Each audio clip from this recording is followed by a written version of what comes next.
કરે છે તો એમાં કપડા ફાડી દેવામાં આવે છે અને પોલીસ ઉચકીને લઈ જાય છે અને દંડો મારે છે. કેમ?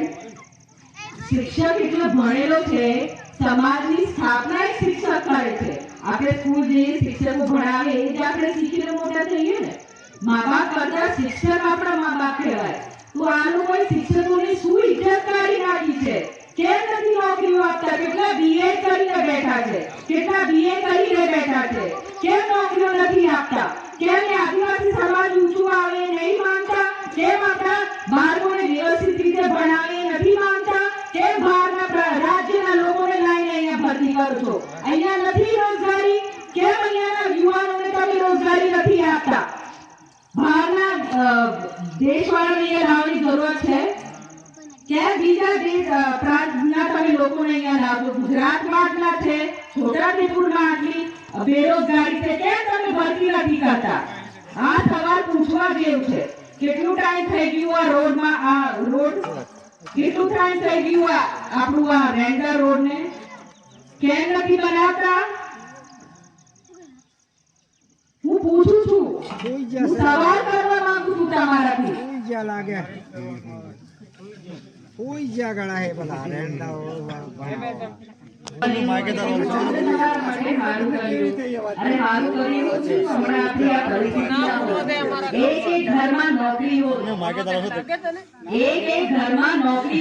સરકારી નોકરી બધાને મળતી. તો કેમ ના આ વખતે આપણે પરિવર્તન લાવીએ? કેમ ના કુદરત ઉપર નિયમ પરિવર્તન કરો? તો આ વખતે આપણે ભાડાને વોટ આપીશું. ભાડા ઝાડુ આમ આદમી પાર્ટી વહીવટ કેવું વહીવટ કરે, એના ઉમેદવારો હોય તાલુકામાં. ભાડા ઝાડુ આમ આદમી પાર્ટીનો ઉમેદવાર હશે, જિલ્લામાં એનો ઉમેદવાર હશે. અને આ વખતે તાલુકાની બોડી કવાડમાં બેસવાની છે, બેસવાની છે, બેસવાની છે. આ તમે લખી લો. મામલતદારમાં તમે જાઓ છો, આખો દિવસ તમે લાઈનમાં રહેશો.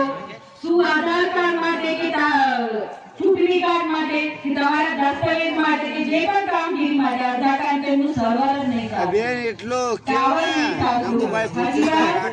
આખો દિવસ લાગી રહ્યો છો.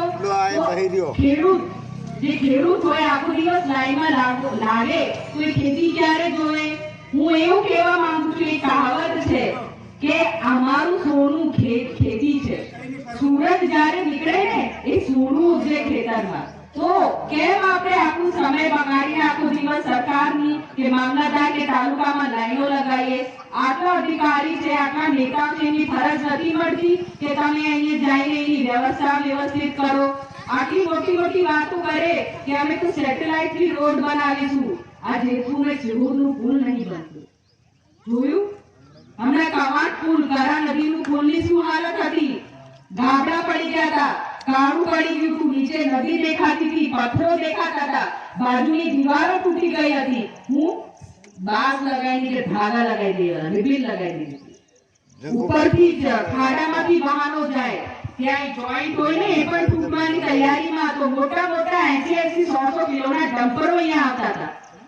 તમને ખબર છે ગંભીરા પુલ તૂટી ગયું હતું, એમાં ટ્રક કેટલા માણસો આખું પુલ નીકળ્યું રહ્યું. આ જ પરિસ્થિતિ આ કવાંટ પુલની થવાની હતી. પણ તંત્ર નથી જાગ્યું. કોઈ જે સત્તામાં છે એ કોઈ નેતા ત્યાં નથી આવ્યું. તું મરી જાય ત્યારે આવવાનું? એના પહેલા કાઢા લેવાની હોય.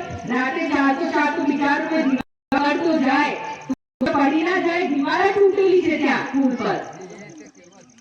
કોઈ પણ પાર્ટીનું મરે, તમારો ઘરનો પણ કોઈ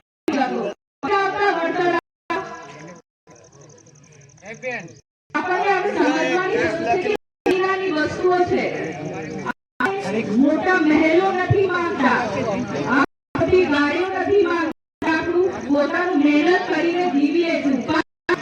આપણને જીવવાની જે વસ્તુ છે ને જે એ મળવા જરૂરી છે. આપણા યુવાનોને ખોટી રીતે ખોટા રસ્તે નાખવામાં આવે છે, દારૂ નાખવામાં આવે છે, બીજા કામ ધંધાઓમાં નાખવામાં આવે છે. પણ એ જ્યાં ઉગ્યો ને ત્યાં જ પતાઈ દે છે.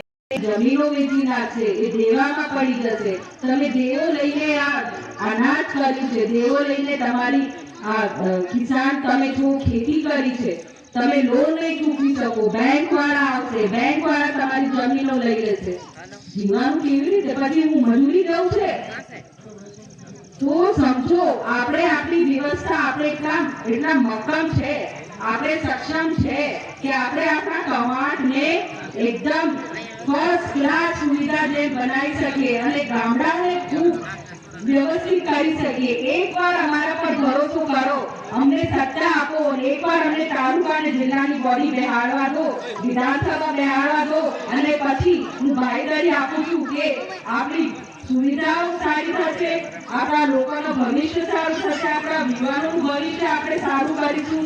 એકવાર અમને મોકો આપવાની ફરજ મળે છે કે નહીં? તો કોણ કોણ અમને મોકો આપશે? એ હાથ ઊંચું કરે. મેં અગર ખોટું બોલતું હોય તો તમે મને વળો, તમારી દીકરી છું, છોકરી છું.